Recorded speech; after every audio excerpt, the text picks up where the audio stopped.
اعوذ باللہ من الشیطان الرجیم، بسم اللہ الرحمن الرحیم۔ آج ہم بات کریں گے سورج گرہن کے حوالے سے کہ سورج گرہن کی نماز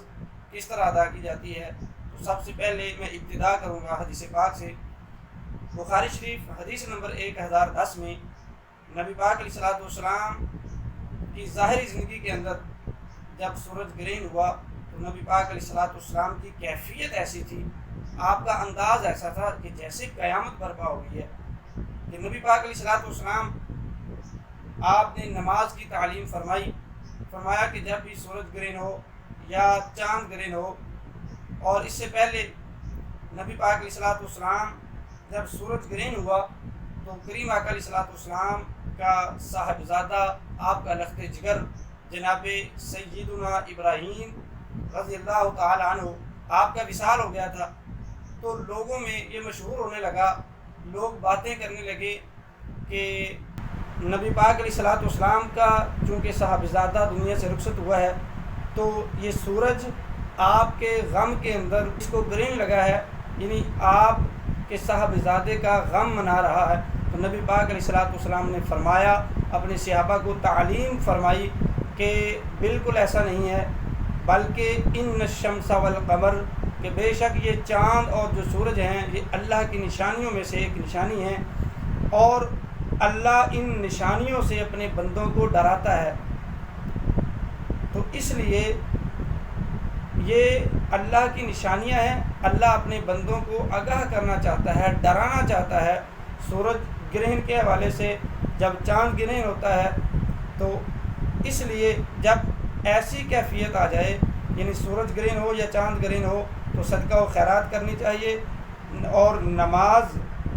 سورج گرہن کی نماز ادا کرنی چاہیے۔ جب سورج گرہن ہوا تو نبی پاک علیہ الصلوۃ والسلام آپ مسجد نبوی کے اندر تشریف لے گئے، اور ایک روایت میں ہے کہ آپ یہاں پر نماز عید آپ ادا فرماتے تھے، آپ اس میدان میں تشریف لے گئے تو نبی پاک علیہ الصلوۃ والسلام نے وہاں پر لمبی نماز پڑھائی، جس میں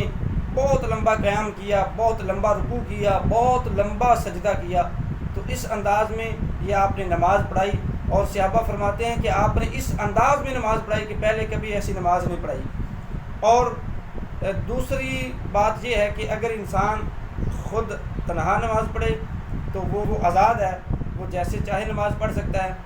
جس طرح ہم 2 رکعت نماز نفل ادا کرتے ہیں، اسی طرح 2 رکعت نماز نفل ادا کرنی ہے، لمبا رکوع، قیام اور سجدہ جو ہے اسے لمبا کرنا ہے۔ اور اگر جماعت کے ساتھ نماز ادا کریں تو پھر اس کی وہی شرائط ہیں جو نماز جمعہ کی شرائط ہیں۔ جس طرح نماز جمعہ ادا کرتے ہیں ویسے ہی نماز سورج گرہن کی جو نماز ہے اسے ادا کرنا ہے۔ اور نبی پاک علیہ الصلوۃ والسلام نے جب یہ نماز ادا فرمائی، ایک بڑا پر لطف نظارہ دیکھنے کو ملا کہ نبی پاک علیہ الصلوۃ والسلام آپ نے نماز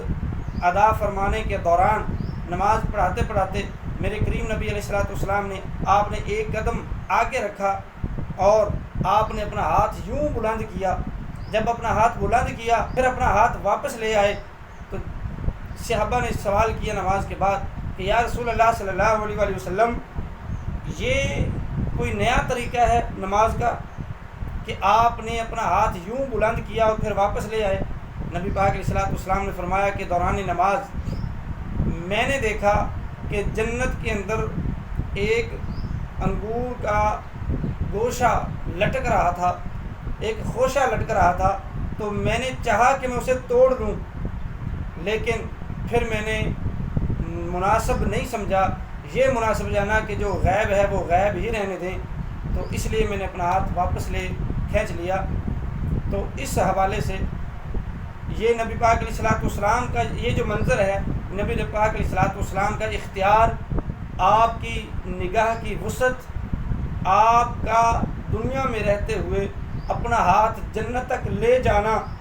یہ آپ کا اختیار جو ہے اس حدیث سے بھی ثابت ہو رہا ہے کہ اللہ تعالیٰ نے آپ کو کتنی شان، کتنی عظمت، کتنے اختیارات عطا کر کے دنیا میں مبعوث فرمایا۔ تو ماہر ڈاکٹر حضرات جو ہیں وہ کہتے ہیں کہ سورج گرہن کے وقت اپنے بچوں کو گھر میں بٹھا کے رکھیں، ہر قسم کی احتیاط کریں، اور دروازے بند کر کے گھر کے اندر رہیں، سورج کی روشنی میں آنے سے بچیں۔ سورج کی طرف دیکھنے سے آپ کی آنکھوں کی بینائی متاثر ہو سکتی ہے۔ بغیر ضرورت کے سفر سے احتیاط کریں، کیونکہ اس سے آپ کو نقصان کا خطرہ ہے۔ اس لیے گھر میں رہیں اور صدقہ و خیرات کریں، نوافل ادا کریں، سورج گرہن کی نماز ادا کریں، اور زیادہ سے زیادہ تسبیحات، استغفار اور گھر میں بیٹھ کے کریں، اور اللہ تعالیٰ کی بارگاہ میں دعا کریں کہ اللہ تعالیٰ آپ کو اپنے حفظ و ایمان میں رکھے، اللہ تعالیٰ آپ کی حفاظت فرمائے۔